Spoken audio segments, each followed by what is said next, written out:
I chose to do my Trematode life cycle project on Ribeiroia ondatrae, the trematode that causes unusual amounts of limbs to develop in frogs. To begin the life cycle of the trematode, it begins with its eggs, which when in the water will hatch into mericidium. These mericidium will then go on to look for water snails.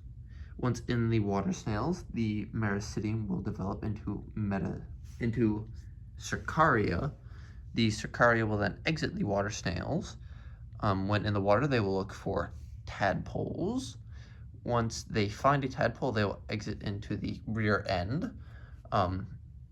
There they will stimulate the development of unusual limbs, such as these twist ties that are bent in unusual directions.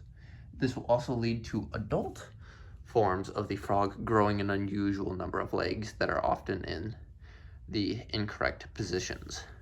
The trematode does this because as it develops in the frog, it develops into a metacercaria, and it wants this metacercaria that's developed in the frog to then be eaten by a herring. Once the frog has been eaten by a herring, in this case Snorlax, the metacercaria that was in the frog originally will develop into the full adult worm within the digestive tract of the herring.